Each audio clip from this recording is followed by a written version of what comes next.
In life, you're either an NPC or you're the main character. I spent 15 years alternating between playing World of Warcraft nonstop and not gaming at all and going really hard on my real life pursuits with great results in the gym, in my relationships, in my career. But eventually, I always came back to World of Warcraft. I didn't understand why until I looked at my gaming experiences and realized that I had been behaving either as an NPC or as the main character. This is one of a few videos that I'm uploading explaining the difference between being an NPC and being the main character and how you can apply this distinction to improve your own life. So what is an NPC and what do I mean when I say main character?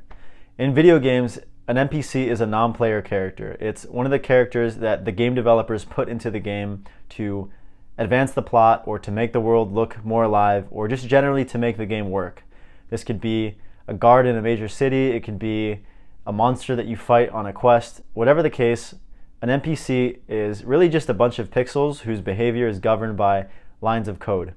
The developers gave the NPC some programming and the NPC reacts to the world around it based on that programming. Compare this to someone who is playing a game, and I call this person the main character because if you're playing a game, you are the main character. The main character of a game is a conscious human awareness who's operating a virtual avatar, and they're using that virtual avatar to achieve their own deliberately chosen objectives in the game. The key difference here is that an NPC just reacts to whatever happens based on its programming, whereas the main character can decide how it's going to act. It can decide what is meaningful and what it wants to do. How does this apply to real life? Well, in life, you are also either an NPC or a main character. An NPC in real life looks like someone who has accumulated all of this programming, as we all do over the course of our lives, in the form of our thoughts and our beliefs and our emotions and the patterns that we keep replaying throughout our lives. Instead of questioning these things and asking themselves whether or not that programming serves them or whether or not it should be changed, an NPC simply reacts to the world around it based on that programming.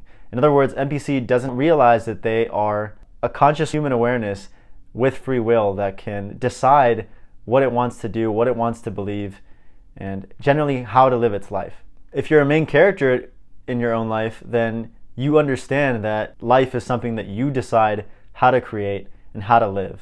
You're self-aware about what you believe, what you do, why you do it, and if you catch yourself replaying certain patterns in your life, you have the self-awareness to take a step back and look at them and understand why they keep coming up. Put concisely, if you're an NPC, life happens to you, and if you're a main character, life happens for you. You're happening to life. It's like a game that you are playing. Another way to think about this is that NPCs sleepwalk through life.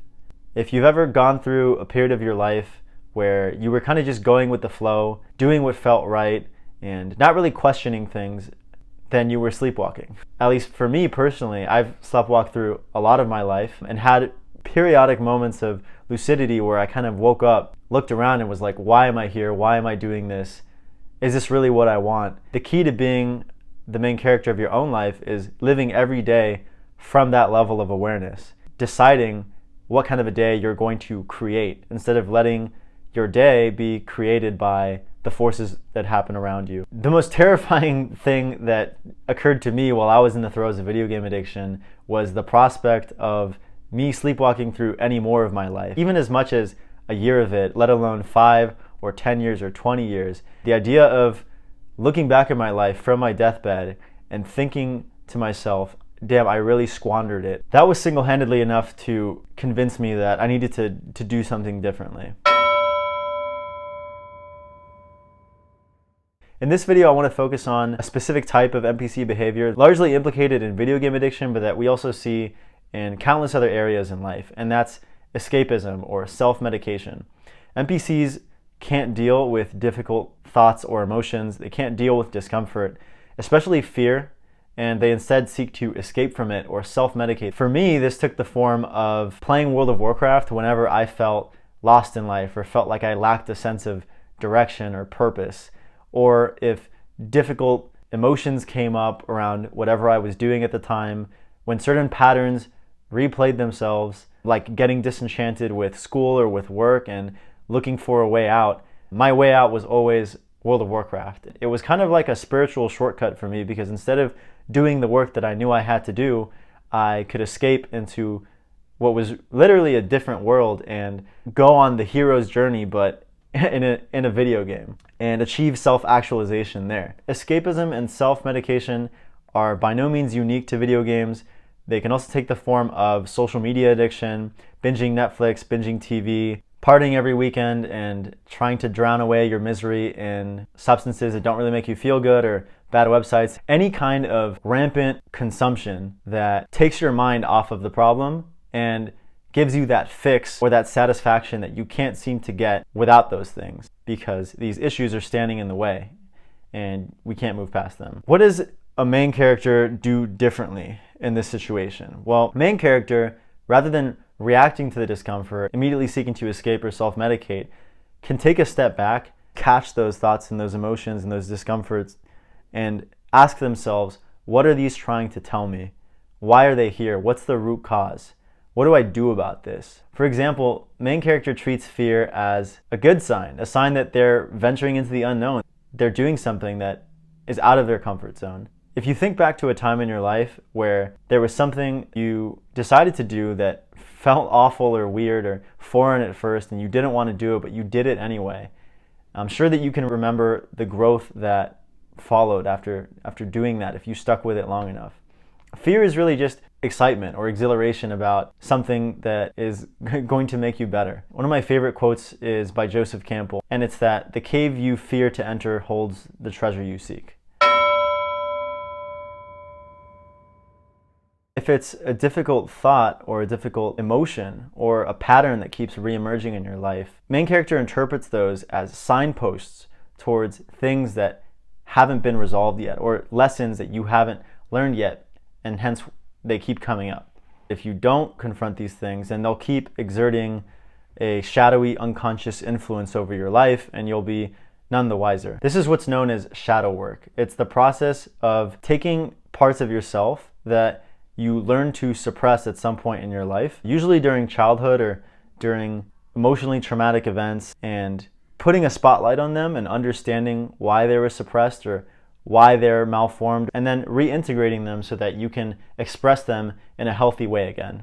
The thing with this shadow that develops over the course of our lives is we keep stuffing stuff into it, into what's called the shadow bag. We're always carrying that bag over our shoulders, and whatever we stuff into that bag, we can't express in a healthy way. It becomes malformed and messed up, and eventually that shadow bag explodes with terrible consequences. You'll often notice too that as a consequence of having a shadow, you replay certain patterns in your life that are familiar to you, emotionally familiar, energetically familiar. It's not until you look them in the eyes and bring them from the unconscious into the conscious that you can make peace with them and reclaim control of your life in that particular area, as evidenced by me coming back to World of Warcraft for 15 years. Problems don't go away until you solve them. All the same problems that I tried to run away from through playing video games or partying a lot or scrolling through Instagram for hours on end, they didn't go anywhere. They were waiting for me when I got back. The way that I choose to view problems now is as lessons that I haven't learned yet. Otherwise, they wouldn't keep coming up. Life would be really boring if we got here and we were already dropped at the finish line and there were no problems to solve, there was no growth to be had. So I choose to practice gratitude toward my problems. I think that's where all the growth lies, and I'd encourage you to try that out as well. A final note on boredom, which a lot of people refer to as boredom, but I think is most of the time just being able to sit with yourself and simply be totally undistracted and unoccupied.